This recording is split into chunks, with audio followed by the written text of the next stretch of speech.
ನಮಸ್ತೆ ಎಲ್ಲರಿಗೂ welcome to simple ಆಗೊಂದು ರುಚಿ. ಇವತ್ತು ನಾವು ಸಿಂಪಲ್ಲಾಗಿ ಸೂಪರ್ ಟೇಸ್ಟಿಯಾಗಿ ವೆಜ್ ಪಲಾವನ್ನ ಯಾವ ರೀತಿ ಮಾಡೋದು ಅಂತ ನೋಡೋಣ. ಇದನ್ನು ನಾವು ತುಂಬಾ ಈಸಿಯಾಗಿ ನನ್ನ ಸ್ಟೈಲ್ನಲ್ಲಿ ನಾನಿವತ್ತು ಹೇಗೆ ಮಾಡೋದು ಅಂತ ತೋರಿಸ್ಕೊಡ್ತಾ ಇದ್ದೀನಿ. ತುಂಬಾ ಚೆನ್ನಾಗಿರುತ್ತೆ. ಸೊ ತಪ್ಪದೆ ಒಂದು ಸಲ ಟ್ರೈ ಮಾಡಿ. ಇವಾಗ ಹೇಗೆ ಮಾಡೋದು ಅಂತ ನೋಡೋಣ. ಮೊದಲಿಗೆ ನಾನಿಲ್ಲಿ ಈ ರೀತಿ ಎಲ್ಲ ತರಕಾರಿಗಳನ್ನು ಕಟ್ ಮಾಡಿ ರೆಡಿ ಮಾಡಿ ಇಟ್ಕೊಂಡಿದ್ದೀನಿ. ನಾನಿಲ್ಲಿ ಸ್ವಲ್ಪ ಬಟಾಣಿ, ಹಾಗೆ ಒಂದೆರಡು ಕ್ಯಾರೆಟು ಮತ್ತು ಸ್ವಲ್ಪ ಬೀನ್ಸು, ಒಂದು ಟೊಮೆಟೊ, ಹಾಗೆ ಒಂದು ಆಲೂಗಡ್ಡೆನ ಈ ರೀತಿ ಕಟ್ ಮಾಡಿ ನೀರಲ್ಲಿ ಹಾಕ್ಕೊಂಡಿದ್ದೀನಿ, ಕಲರ್ ಚೇಂಜ್ ಆಗಬಾರ್ದು ಅಂತ. ಇಲ್ಲಿ ಒಂದು 5ರಿಂದ 6 ಹಸಿಮೆಣಸಿನ್ಕಾಯಿ, 1 ಟೀ ಸ್ಪೂನಷ್ಟು ಶುಂಠಿ ಬೆಳ್ಳುಳ್ಳಿ ಪೇಸ್ಟು, 2 ಈರುಳ್ಳಿ, ಹಾಗೆ ಸ್ವಲ್ಪ ಕರಿಬೇವಿನ ಸೊಪ್ಪು, ಹಾಗೆ ಮತ್ತು ಸ್ವಲ್ಪ ಕೊತ್ತಂಬರಿ ಸೊಪ್ಪನ್ನು ಕಟ್ ಮಾಡಿ ಇಟ್ಕೊಂಡಿದ್ದೀನಿ.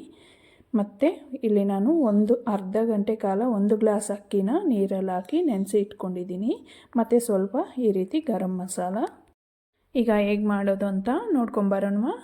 ನಾನಿಲ್ಲಿ ಮೊದಲಿಗೆ ಸ್ಟವನ್ನು ಹಚ್ಕೊಂಡು ಒಂದು ಕುಕ್ಕರನ್ನು ಇಟ್ಕೊಂಡು ಅದಕ್ಕೆ ಒಂದು 3 ಟೇಬಲ್ ಸ್ಪೂನಷ್ಟು ಎಣ್ಣೆ, ಹಾಗೆ ಅರ್ಧ ಟೀ ಸ್ಪೂನಷ್ಟು ತುಪ್ಪನೂ ಸಹ ಹಾಕ್ಕೊಳ್ಳೋಣ. ಟೇಸ್ಟ್ ಚೆನ್ನಾಗಿರುತ್ತೆ. ಸೊ ಇವಾಗ ಇದು ಬಿಸಿ ಆದಮೇಲೆ ಇದಕ್ಕೆ ನಾವು ಇಟ್ಕೊಂಡಿರೋವಂಥ ಗರಂ ಮಸಾಲಾನ ಸೇರಿಸ್ಕೊಳ್ಳೋಣ. ಈಗ ಹಸಿಮೆಣಸಿನ್ಕಾಯಿ, ಹಾಗೆ ಈರುಳ್ಳಿ ಮತ್ತು ಕರಿಬೇವಿನ ಸೊಪ್ಪನ್ನು ಸಹ ಹಾಕ್ಕೊಂಡು ಇದನ್ನು ಸ್ವಲ್ಪ ಚೆನ್ನಾಗಿ ಗೋಲ್ಡನ್ ಬ್ರೌನ್ ಕಲರ್ ಬರೋವರೆಗೂ ಫ್ರೈ ಮಾಡ್ಕೊಳ್ಬೇಕಾಗತ್ತೆ. ಈರುಳ್ಳಿನ ನಾವು ಸ್ವಲ್ಪ ಚೆನ್ನಾಗಿ ಕಲರ್ ಬರೋವರೆಗೂ ಫ್ರೈ ಮಾಡಿಕೊಂಡ್ರೆ ಟೇಸ್ಟ್ ತುಂಬ ಚೆನ್ನಾಗಿ ಬರುತ್ತೆ.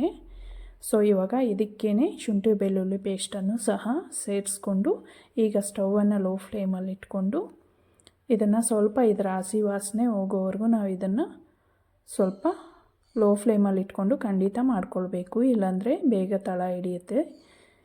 ಈಗ ಸ್ವಲ್ಪ ಫ್ರೈ ಮಾಡಿಕೊಂಡು ನಂತರ ಇದಕ್ಕೆ ನಾವು ರೆಡಿ ಮಾಡಿ ಇಟ್ಕೊಂಡಿರ್ತಕ್ಕಂಥ ತರಕಾರಿಗಳನ್ನು ಸೇರಿಸ್ಕೊಳ್ಳೋಣ. ಮೊದಲಿಗೆ ಟೊಮೆಟೊ ಹಾಕ್ಕೊಂಡು ಸ್ವಲ್ಪ ಫ್ರೈ ಮಾಡ್ಕೊಳ್ಳಿ.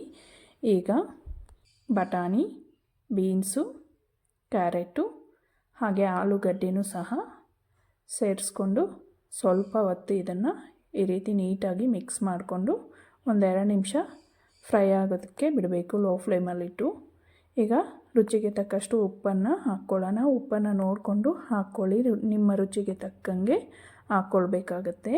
ಇವಾಗ ಸ್ವಲ್ಪ ಅರಿಶಿನ, 1 ಸ್ಪೂನಷ್ಟು ಗರಂ ಮಸಾಲ, 1 ಸ್ಪೂನಷ್ಟು ಧನಿಯಾ ಪೌಡರನ್ನು ಸಹ ಹಾಕ್ಕೊಂಡು ನೀಟಾಗಿ ಒಂದು ಸಲ ಈ ರೀತಿ ಮಿಕ್ಸ್ ಮಾಡ್ಕೊಳ್ಳೋಣ.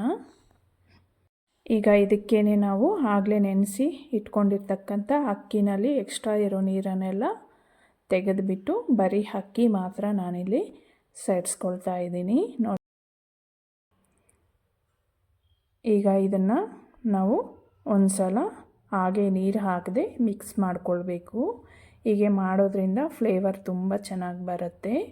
ಅಕ್ಕಿ ಹಾಕಿದ ತಕ್ಷಣ ನಾವು ನೀರನ್ನು ಹಾಕಬಾರ್ದು. ಒಂದು ಸ್ವಲ್ಪ ಫ್ರೈ ಮಾಡಿಕೊಂಡು ನಂತರ ನೀರನ್ನು ಸೇರಿಸ್ಕೊಳ್ಬೇಕಾಗತ್ತೆ. ಇವತ್ತು ನಾನಿಲ್ಲಿ 1 ಗ್ಲಾಸ್ ಹಾಲು, ಹಾಗೆ 1 ಗ್ಲಾಸು ನೀರನ್ನು ಹಾಕ್ಕೊಳ್ತಾ ಇದ್ದೀನಿ. ಈ ರೀತಿ ಹಾಲು ಹಾಕೋದ್ರಿಂದ ತುಂಬಾ ರುಚಿಯಾಗಿರುತ್ತೆ.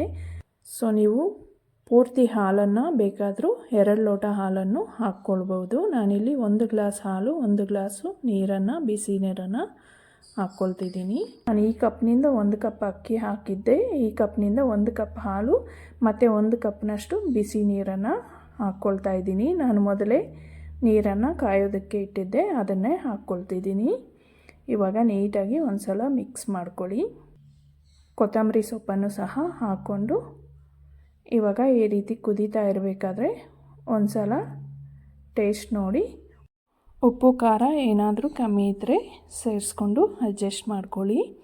ಈಗ ಈ ರೀತಿ ಕುದೀತಾ ಇರಬೇಕಾದ್ರೆ ಮಾತ್ರ ನಾವು ಲಿಡ್ಡನ್ನು ಕ್ಲೋಸ್ ಮಾಡಬೇಕು, ಇಲ್ಲಾಂದರೆ ಮಸಾಲೆ ಎಲ್ಲ ಒಂದೇ ಕಡೆ ಕುತ್ಕೊಳ್ಬಿಡತ್ತೆ. ಈ ರೀತಿ ಕುದೀತಾ ಇರಬೇಕಾದ್ರೆ ಲಿಡ್ಡನ್ನು ಕ್ಲೋಸ್ ಮಾಡಿದ್ರೆ ನಮಗೆ ಅನ್ನ ತಳ ಹಿಡಿಯದೆ ನೀಟಾಗಿ ಬರುತ್ತೆ. ಸೊ ಇವಾಗ ಲಿಡ್ಡನ್ನು ಕ್ಲೋಸ್ ಮಾಡ್ಕೊಳ್ಳೋಣ. ವಿಜಿಲನ್ನು ಹಾಕ್ಕೊಂಡು 1-2 ವಿಜಿಲ್ ನಾವು ಇದನ್ನು ಕೂಗಿಸ್ಕೊಳ್ಬೇಕು. 2 ವಿಸಿಲ್ ಕೂಗಿಸ್ಕೊಂಡ್ಮೇಲೆ ಸ್ಟವನ್ನು ಆಫ್ ಮಾಡಿಕೊಂಡು ಇದ್ರ ಪ್ರೆಷರೆಲ್ಲ ಕಂಪ್ಲೀಟಾಗಿ ರಿಲೀಸ್ ಆಗೋವರೆಗೂ ವೆಯ್ಟ್ ಮಾಡಿ ನಂತರ ಕೂಲ್ ಆದಮೇಲೆ ಇದನ್ನು ಓಪನ್ ಮಾಡಬೇಕು. ಇವಾಗ ತಣ್ಣಗಾದಮೇಲೆ ಇದನ್ನು ಓಪನ್ ಮಾಡಿ ಮೇಲೆ ಸ್ವಲ್ಪ ಸಾಫ್ಟಾಗಿ ಇದನ್ನು ನಿಧಾನವಾಗಿ ಕಲಿಸ್ಕೊಳ್ಬೇಕು. ಸೊ ನೋಡಿದ್ರಲ್ಲ ಎಷ್ಟು ಈಸಿಯಾಗಿ ಮಾಡ್ಕೊಳ್ಬೋದಾ ಅಂತ. ತುಂಬಾ ಟೇಸ್ಟಿಯಾಗಿರುತ್ತೆ. ಸೊ ತಪ್ಪದೇ ಒಂದು ಸಲ ಟ್ರೈ ಮಾಡಿ. ಒಂದು ಸಲ ನೀವು ಈ ರೀತಿ ಮಾಡಿಕೊಂಡು ಟೇಸ್ಟ್ ನೋಡಿದ್ರೆ ಮತ್ತೆ ಮತ್ತೆ ಮಾಡಿಕೊಂಡು ತಿಂತೀರ, ಅಷ್ಟು ಚೆನ್ನಾಗಿರುತ್ತೆ. ಈಗ ಸರ್ವ್ ಮಾಡ್ಕೊಳ್ಳೋಣ. ನಾನಿಲ್ಲಿ ಸ್ವಲ್ಪ ಮೊಸರನ್ನ ಇಟ್ಕೊಂಡು ಸರ್ವ್ ಮಾಡ್ಕೊಳ್ತಾ ಇದ್ದೀನಿ. ಸೊ ಫ್ರೆಂಡ್ಸ್, ಮತ್ತಷ್ಟು ಸಿಂಪಲ್ ಟೇಸ್ಟಿ ರೆಸಿಪೀಸ್ಗೋಸ್ಕರ ಸಿಂಪಲ್ ಆಗೊಂದು ರುಚಿ ಚಾನಲನ್ನು ತಪ್ಪದೇ ಸಬ್ಸ್ಕ್ರೈಬ್ ಮಾಡ್ಕೊಳ್ಳಿ. ಹಾಗೆ ವಿಡಿಯೋ ಇಷ್ಟ ಆಗಿದ್ದರೆ ಪ್ಲೀಸ್ ಲೈಕ್ ಮಾಡಿ, ಶೇರ್ ಮಾಡಿ. Thank you for watching.